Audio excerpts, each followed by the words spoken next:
सोचिए, एक ऐसा गांव जहां सूरज ढलते ही लोग अपने घरों में दुबक जाते हैं क्योंकि शाम होते ही वहां एक रहस्यमयी और भयानक अंधेरा छा जाता है। आज की इस खास चर्चा में हम इसी रोंगटे खड़े कर देने वाली कहानी की गहराइयों में उतरेंगे।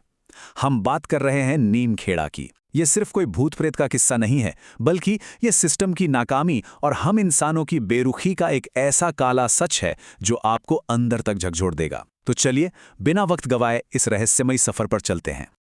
अब जरा एक पल के लिए इस मंजर की कल्पना कीजिए। रात का हुप अंधेरा है, बिल्कुल सन्नाटा। आप एक सुनसान सरकारी क्वार्टर में हैं और अचानक दरवाजे के बाहर से एक बेहद ठंडी, कम कपाती हुई आवाज आती है, साहब क्या आप मेरी मदद करेंगे? मतलब ये सिर्फ एक वाक्य नहीं है, बल्कि ये वो ट्रिगर है जहां से एक ऐसा खौफनाक सफर शुरू होता है जिसकी आपने और मैंने सपने में भी कल्पना नहीं की होगी। तो ये पूरी कहानी नीमखेड़ा नाम के एक गांव के इर्द गिर्द घूमती है। और यकीन मानिए, ये कोई आम गांव नहीं है। शहर की चकाचौंध से बिल्कुल कटा हुआ ये एक ऐसा इलाका है जहां शाम के 7 बजते ही जानबूझकर पूरी बिजली काट दी जाती है। ऐसा लगता है जैसे अचानक से आधी रात हो गई हो। यहाँ के लोग घड़ी देखकर अपना काम नहीं करते, बल्कि उनके रूटीन्स इस बात से तय होते हैं कि अंधेरे का खौफ कब शुरू होने वाला है। वहां के हालात कुछ ऐसे हैं कि जैसे ही सूरज ढलता है, मानो दुनिया ही खत्म हो जाती है। मोबाइल नेटवर्क का तो नामो निशान मिट जाता है। और सबसे अजीब बात, गांव के पुराने सबस्टेशन वाले हिस्से की तरफ तो कोई भूल के भी नहीं जाता। लोग उस जगह से इतना खौफ खाते हैं कि परिंदे भी वहां पर मारने से कतराते हैं। ये साफ दिखाता है कि ये समाज आधुनिक दुनिया से कितना कट चुका है और एक अनजाने डर ने उन्हें पूरी तरह जकड़ रखा है। खैर, इसी अजीबोगरीब माहौल में एंट्री होती है हमारे किरदार समीर की। समीर शहर से आया एक जवान और कॉन्फिडेंट इंजीनियर है, जिसे इस गांव की बिजली ठीक करने का काम मिला है। अब समीर ठहरा साइंस और लॉजिक वाला इंसान। उसे गांव के इस डरावने इतिहास के बारे में कुछ नहीं पता और उसे लगता है कि ये सब सिर्फ अंधविश्वास है या शायद गांव वालों का काम से बचने का कोई बहाना। अब यहां जो टकराव है ना, वो बड़ा दिलचस्प है। एक तरफ है समीर की किताबी सोच। उसे लगता है कि अरे कोई तार ढीला होगा या ट्रांसफार्मर खराब होगा, मैं यूं ठीक कर दूंगा। लेकिन दूसरी तरफ है गांव के बुजुर्ग रामू काका। उनका डर बिल्कुल अलग लेवल का है। रामू काका कहते हैं कि बिजली वो लोग नहीं काटते, बल्कि वो अपने आप बुझ जाती है। उनका तो यहां तक मानना है कि उस अंधेरे में ही सबकी भलाई है, क्योंकि रोशनी आई तो वो सब दिखने लगेगा जो कोई नहीं देखना चाहता। और इसी बातचीत के दौरान रामू काका समीर को एक बेहद खौफनाक चेतावनी देते हैं। वो कहते हैं कि उस पुराने पावर हाउस की तरफ जाने वाला रास्ता जो उस पुराने कुएं के पास से गुजरता है, वो असल में मौत का दरवाजा है। वो बताते हैं कि वहां हवा भी रुक जाती है और परछाइयां खुद ब खुद रेंगने लगती हैं। ये चेतावनी साफ कर देती है कि आगे का रास्ता कितना खतरनाक होने वाला है। लेकिन जैसा कि आप सोच ही सकते हैं, समीर अपने लॉजिक के नशे में इन बातों को कोरी बकवास समझता है और जाकर सो जाता है। लेकिन उसकी ये तसल्ली ज्यादा देर टिकती नहीं है।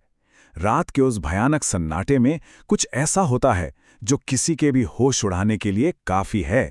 जरा इस टाइमलाइन को देखिए कि चीजें कैसे तेजी से बिगड़ती हैं। शाम 7 बजे हमेशा की तरह बिजली गुल। फिर ठीक आधी रात को समीर को अपने कमरे के बाहर गीले नंगे पैरों के चलने की आवाज और एक ठंडी फुसफुसाहट सुनाई देती है। फिर दरवाजे पर 3 धीमी दस्तकें। जब वो दरवाजा खुलता है तो सामने सोमेश नाम का एक लड़का खड़ा है। उसका चेहरा इतना सफेद है जैसे शरीर में खून ही ना हो। वो अपनी बीमार मां के लिए मदद मांगता है और यहीं से शुरू होता है उस मनहूस पगडंडी का सफर। अब इंसानियत के नाते समीर पिघल जाता है। वो अपना फर्स्ट एड किट उठाता है और सोमेश के पीछे पीछे रात के उस घने अंधेरे में निकल पड़ता है। लेकिन जैसे जैसे वो आगे बढ़ते हैं, समीर को आसपास का माहौल बेहद अजीब और डरावना लगने लगता है। रास्ते में चीजें पूरी तरह से अप्राकृतिक हो जाती हैं। समीर नोटिस करता है कि सोमेश के चलने की कोई आवाज नहीं आ रही। वो जैसे हवा में तैर रहा है। झाड़ियों के बीच से अचानक अजीब सी आवाजें आती हैं और चमकती हुई आंखें घूरती हैं। और जब वो फाइनली उस जगह पहुंचते हैं तो वहां एक पुराना खंडर नुमा घर है, जिसके बाहर एक बिजली का खंभा टेढ़ा होकर गिरा हुआ है। और वहां जो बदबू थी, मानो सड़े हुए मांस की कोई असहनीय बदबू हो। समीर हिम्मत करके अंदर कदम रखता है और फिर जो होता है वो रूह कंपा देने वाला है।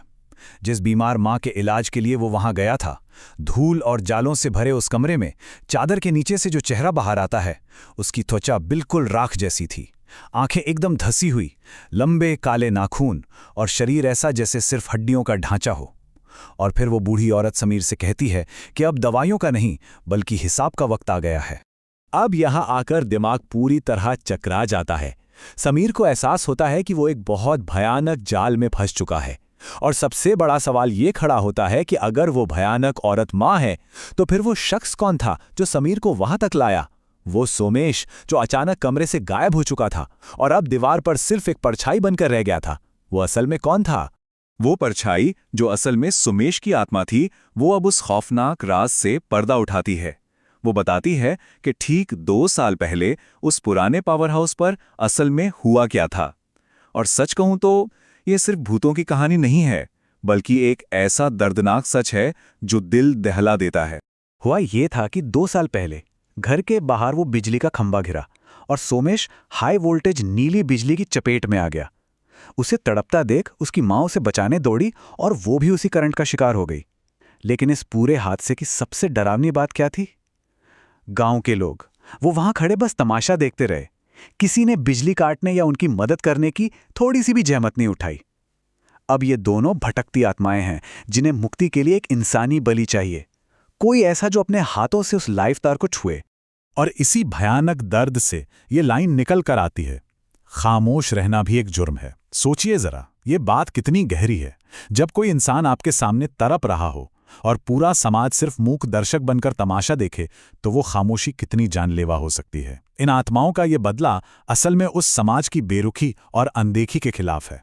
मौत को सामने खड़ा देख समीर बदहवास होकर सोमेश को समझाने की कोशिश करता है। वो कहता है, देखो, अगर तुम एक बेगुनाह की जान ले लोगे तो तुम में और उन पत्थरदिल गांव वालों में क्या फर्क रह जाएगा? इस बात पर एक पल के लिए सोमेश का बर्फीला हाथ रुकता है, आंखों में थोड़ा दर्द दिखता है, लेकिन फिर उनकी वो अलौकिक भूख वापस हावी हो जाती है। उनके लिए उस रात कोई बेगुनाह नहीं था। फिर शुरू होती है जान बचाने की एक पागलों जैसी दौड़। अचानक बाहर के तेज तूफान से घर का दरवाजा जोर से खुलता है और समीर वहां से अंधाधुंध भाग निकलता है। वो कीचड़ और बारिश से भरी उस भूल भुलैया जैसी पगडंडी पर भाग रहा है। पीछे से माँ की चीखें आ रही हैं, नीली बिजली चमक रही है। लेकिन ये भागम भाग उसे किसी महफूज जगह पर नहीं ले जाती, बल्कि एक खौफनाक डेड एंड पर लाकर खड़ा कर देती है। और वो जगह थी यम का द्वार। जी हां, वही पुराना कुआं जिसके बारे में रामू काका ने उसे शुरुआत में चेतावनी दी थी। वो कुआं जो बिजली के पुराने तारों से बुरी तरह लिपटा हुआ था। और सबसे भयानक बात, उस कुएं के अंदर पानी नहीं था, बल्कि किसी काले धुएं जैसा कुछ खौलता हुआ उबल रहा था। समीर अब पूरी तरह से उन ताकतों के जाल में फंस चुका था। भागने का कोई रास्ता नहीं था। और तभी उस उबलते हुए काले धुएं से आखिरी बार एक बेहद सर्द फुसफुसाहट आती है। रुको मत, हमारे पास आओ। यहां बहुत शांति है, यहां कोई बिजली नहीं, कोई अंधेरा नहीं। ये आखिरी शब्द हवा में एक ऐसा गहरा खौफ छोड़ जाते हैं जिसे भुलाना नामुमकिन है। समीर के लिए अब सब कुछ खत्म हो चुका था। तो दोस्तों, इस खौफनाक मोड़ पर आकर ये कहानी हमें एक बहुत ही गहरे और झकझोर देने वाले सवाल के साथ छोड़ जाती है। जरा खुद से पूछिए, एक ऐसी दुनिया में जहां लोगों की चुप्पी किसी की जान ले सकती हो, जब पूरा का पूरा सिस्टम ही फेल हो जाए, तो असल में दोषी कौन है? वो जो मदद करने नहीं आए, या वो जो मदद की आस में अपनी जान गंवा बैठे?